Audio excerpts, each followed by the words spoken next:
Outro dos problemas clássicos, além da vacuidade, certo? Temos aceitação, vacuidade e agora equivalência.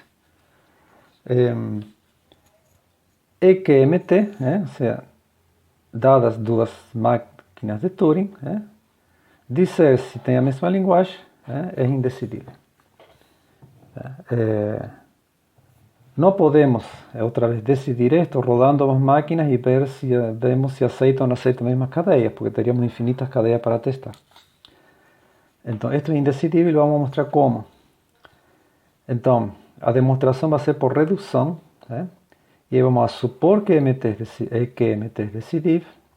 Estamos dizendo novamente que existe uma máquina de Turing que a decide, e vamos usar essa máquina de Turing para construir outra máquina de Turing que decide agora VMT, que acabamos de provar que é indecidível. Ou seja, agora vamos a reduzir VMT a EQMT. Ou seja, podemos, conforme vamos descobrindo novas linguagens que são indecidíveis, podemos usar essas novas linguagens para fazer a redução a outras, para provar que outras são indecidíveis, certo? Então, neste ponto já temos 3 linguagens que sabemos que são indecidíveis: AMT, ParaMT e VMT.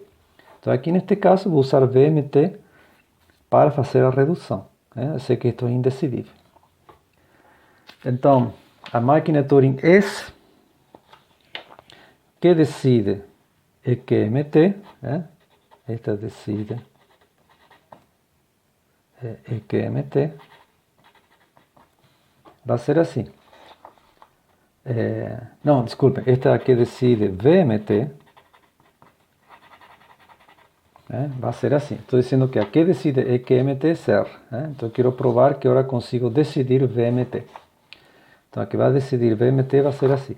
Recebe como entrada uma máquina de Turing. Eu quero saber se a linguagem é vazia ou não.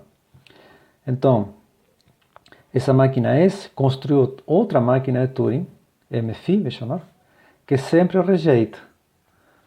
Se construi, na verdade, a descrição da máquina, digamos, a definição formal, certo? O código da máquina. É fácil fazer uma máquina Turing que sempre rejeita.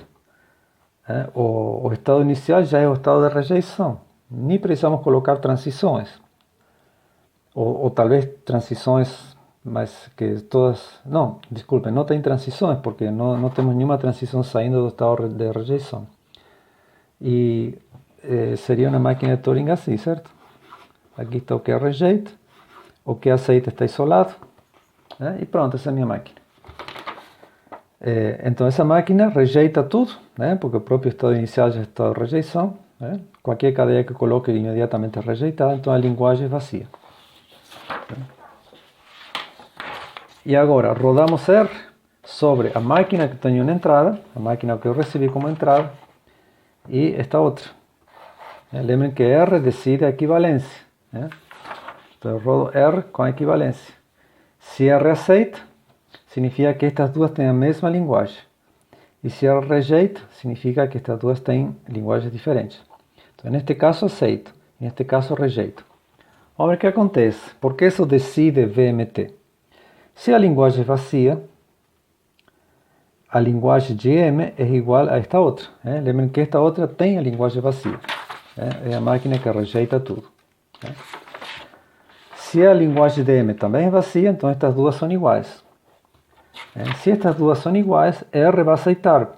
Por quê? Porque R é a máquina de Turing que decide a equivalência. Então R vai aceitar isso. E se R aceita, S também aceita. S é a máquina de Turing que estou fazendo agora. S aceita a entrada. S aceita a entrada. O que acontece se a linguagem aqui não é vazia? Se a linguagem não é vazia, estas duas têm linguagens diferentes. Então, R, que decide a equivalência, vai rejeitar. E se R rejeita,